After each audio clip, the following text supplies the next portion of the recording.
কি অবস্থা শুকুর আলী? ভালো আছো? জি আলহামদুলিল্লাহ ভালো আছি। আপনি কেমন আছেন? এই তো ভাই আলহামদুলিল্লাহ ভালো আছি। তো আপনারা ক্যামেরার ফ্রেমে যে শুকুরকে দেখতে পাচ্ছেন, মূলত ওই হচ্ছে এই গরুটাকে লালন পালন করে।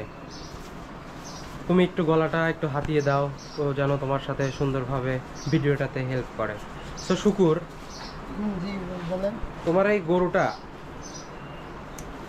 আমি অনেক কিছুই প্রশ্ন করব, তো তুমি একটু ধাপে ধাপে আমাকে অ্যান্সার দিবা। তোমার এই গরুটা শান্ত নাকি অশান্ত? শান্ত শান্ত বলবো না, একটু অশান্ত আছে। কারণ হচ্ছে ষাঁড় গরু শান্ত হবেই না, একটু তো ডিস্টার্ব করবেই। ও জানি না নিচু হয়ে কি বলতে চাচ্ছে, কারণ ও একটু ডিস্টার্ব করে মাঝে সাঝে। আমার মাঝে সাঝে আর কি খুবই শান্ত। আচ্ছা, তুমি কি, আমি যতটুকু জানি তুমি এই গরুটার গায়ের উপর উঠে উঠে শুয়ে থাকো মোস্ট অফ দ্য টাইম। ওর সাথে যদি এই গাইগুলোকে দেখাই, মনে হয় যে বাচ্চা ওগুলো। আমি একবার না অনেকবার রেগুলারলি। তো আমি যে জিনিসটা জানতে চাচ্ছি সেটা হচ্ছে, এই যে এত তাপমাত্রা, এত গরম, তারপরেও কি ওখানে কোনো প্রতিকূল পরিবেশ তৈরি হয় নাকি? মানে অনেক হাঁপসি পারা বা এইসব ভাবে যাবে? সেরকম হাঁপসি পারে না, কারণ হচ্ছে আমাদের দানাদার খাদ্যটা মানে সেরকম ভাবে আর কি ওকে খাওয়াইনি। মানে সিম্পল খাবার, মানে ভুসি গুঁড়া এইসব। মানে মানে মেইন খাবার কি এর ঘাস কিনা? হ্যাঁ, মেইন খাবার আর ঘাস। মানে মানুষ বলে যে ঘাস খাওয়ালে ষাঁড় গরু মোটা হয় না। এই যেহেতু তুমি ওকে সব বেশিরভাগ সময় ঘাসই খাও, এই জন্য হয়তো বা ও থলথলে শরীর হয় না, মানে একদম পিটা শরীর, সুন্দর। তো আমরা খ্যার খাওয়াই নাই, এই খরায় খ্যার নাই কেউ আমাদের খ্যার, খালি কাঁচা ঘাস। কারণ আমার গরুর সামনে একটাও খ্যার নেই, খালি কাঁচা ঘাস, বাড়িতেও খ্যার নাই। আচ্ছা, কাঁচা ঘাস যাচ্ছে সেই বর্ষার পরে। আচ্ছা, ওকে মানে মানে কি পরিমাণ খাদ্য খাওয়ানো লাগে, এর কি কোনো এক্সাক্ট ফিগার আছে নাকি যখন যত খাবার চাই তখন খাও তত? ও যেরকম ভাবে খায় সেরকম ভাবেই ওকে। মানে যেহেতু গরুটা আমার নিজের গরু, কিন্তু তুমি যেহেতু ওর পরিচালনা করো, সেহেতু আমার তো তোমার ধারণা কিন্তু বেশি। আর খাদ্য সেরকম নাই, ও যেটুকু পারে সেটুকু স্বাভাবিকভাবেই খাওয়াই। তো ওকে জোরও করি না, জোর করা হয় না, মানে ও যখন যা খাচ্ছে খাওয়াচ্ছাও। তখন খাওয়াচ্ছে। আচ্ছা, ঠিক আছে। তো বন্ধুরা, ও হচ্ছে শুকুর আলী, ওকে আপনারা সবাই চেনেন। ও আমার গরুর সাথে অনেক দিন যাবত সম্পর্ক। দেখা যাচ্ছে আমার এই গরুর যখন আমি লালন পালন শুরু করি, তখন থেকেই শুকুর হচ্ছে আমার গরুর সাথে ও আছে। তুই বসে পড়, কোনো ভয় আদর মদর করবে। তো শুকুর চেষ্টা করছে গরুর একটু গলাটা লেড়ে দেওয়ার, আর এই পাশের গরুটা আমাকে ঢুক দেওয়ার চেষ্টা করতেছে। যাই হোক, তো শুকুর এখন এটা তো 2024 কুরবানির ঈদ আসতেছে। তো তাতে করে ভাই, আমরা কি আমাদের এই গরুটা নিয়ে আশা রাখতে পারি আগামী 24 কুরবানিদের জন্য? জি, আশা করা যায়। কারণ হচ্ছে আমরা একে এবার সেল করবই, সেল করতেই হবে। আচ্ছা, তো আপনার ফ্রেন্ডদের কাছে একটাই অনুরোধ, যে এই ভিডিওটা দেখবে শেয়ার করবে এবং কি আমার গরুটার কেনার জন্য তার একটু মানে কিনলে কি আসবে আমাদের একটু হেল্প হয়।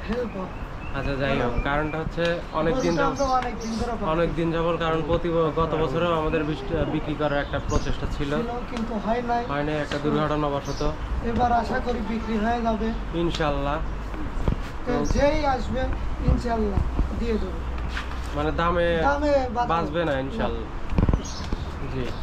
তো আমাদের এই গরুটা মূলত মাথা নিচু করে আছে জন্য ওকে একটু ছোট ছোট লাগতেছে আসলে, কিন্তু শুকুর একটু তুমি ওই সাইডে দাঁড়াও, তাহলে ও ও কত লম্বা একটু বোঝা যাবে। তুমি একটু ওই সাইডে দাঁড়াও, দেখি, তোমাকে দেখা যায় না। বন্ধুরা, আমি একদম আমি গরুকে নিচ থেকে ভিডিও করতেছি না, কিন্তু এটা মাথায় রাখতে হবে। শুকুর হচ্ছে ওই সাইডে আছে, আমি আপনাদের দেখাতে পারতেছি। ওই যে শুকুরের চুলটা দেখা যাচ্ছে, একদম সমান করে ধরে আছি, শুকুরের চুলটা ধরে আছে। শুকুর এখানে শুকুরের উচ্চতাটা আমি বলে দিই। শুকুরের উচ্চতাটা, শুকুর এই সাইডে চলে আসো। শুকুরের উচ্চতাটা আছে হচ্ছে ওইখানে দাঁড়াও।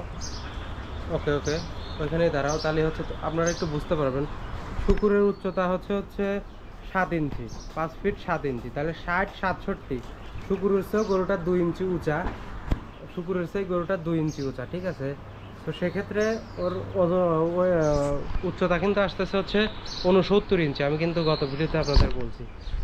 তো যাই হোক, গরুটাকে তো এবার বিক্রি করতে হবে। আমি শুকুর থেকে ভিডিওটা করতেছি কারণ হচ্ছে ওর আমার চেয়ে বেশি সময় এই গরুটার সঙ্গে থাকে। তো এটাই কিন্তু উচিত, একটা গরু সম্পর্কে এক্স্যাক্ট তথ্য নিতে হলে কিন্তু গরুকে যে 24 ঘন্টা খাওয়ায় বা গরুর সাথে যে 24 ঘন্টা থাকে তাকেই। তো তুমি একটু ভাই, হ্যাঁ ওকে একটু ই করে দাও, যাতে করে ও নড়াচড়া না করে এবং আমি নিতে পারি। কারণ আমাদের উচিত তো মানুষকে দেখানো।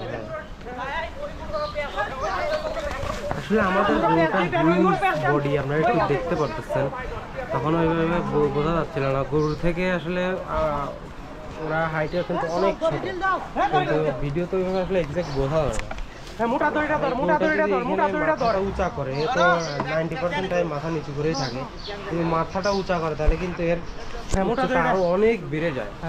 তো যাই হোক, ওকে আসলে জোর করে কোনো কিছু সম্ভব হয় না, কুকুর চেষ্টা করেও হয়তো বা পারবে না কিছু করানো। তো যাই হোক, কুকুর তুমি তোমার পিছনে একটু লড়াচড়া করো, তাহলে যাতে ও লড়াচড়া না করে। হ্যাঁ, এখন কথা হচ্ছে ভাইয়া এদিকে আসো, না থাকো এখানে, আমি বলতেছি। তো এই গরুটা পালন করে কি আসলে আমাদের লাভ হবে? তুমি এত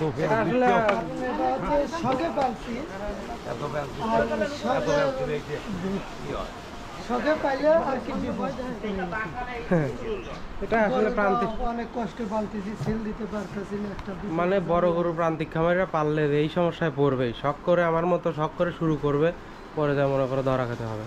তো ভাইয়া তাহলে কি পরিমাণ দামে সেল করতে ইচ্ছা এবার আমাদের? তুমি বলে দাও। দাম হচ্ছে আমরা চাচ্ছি 10 লাখ টাকা। সো এতে আরো দামাদামি। ওজনটা একটু বলে দাও। ওজনটা আছে হচ্ছে আপনার 1000 প্লাস। 1000 প্লাস, এটা একদম এক্সাক্ট হবে। এটা আপনারা যদি ভুল প্রমাণ করতে পারেন তাহলে কিন্তু আমি বলছি ভাড়া দিয়ে দেবো, ঠিক আছে। মানে এক্সাক্ট যে ওজনটা সেটাই কিন্তু শুকুর বলতেছে, ঠিক আছে। মেপে নেবেন, সমস্যা নাই, ঠিক আছে। মানে 19-20 হয়তো বা হতে পারে, 10-20 কেজি এদিক ওদিকে এটা হয়। এটা রক্ত মাংসের, হ্যাঁ এটা তো আলু চিনি না যে এক্সাক্ট ফিগার আপনার হবে। তো যাই হোক, আসলে ভাইয়া ও তো সব বলেই দিল, আর আপনাদের তো আমি গরুটা ভালো করে ঘুরে ঘুরে দেখাচ্ছি। তো এলো আমাদের সুলতান সুলেমান, নামটা হয়তো শুকুর বলে নাই, নামটা আমি বলে দিচ্ছি। ওদের গরুটা হচ্ছে পাবনার সুলতান সুলেমান, এবং ও এবার পাবনায় 2024 সালে কোরবানিতে সবচেয়ে বড় গরু। সো বন্ধুরা, বিদায় নিয়ে নিচ্ছি। শুকুর, সবাইকে সালাম দিয়ে বিদায় নিয়ে দাও। সবাই ভালো থাকবেন, সুস্থ থাকবেন, আল্লাহ হাফেজ।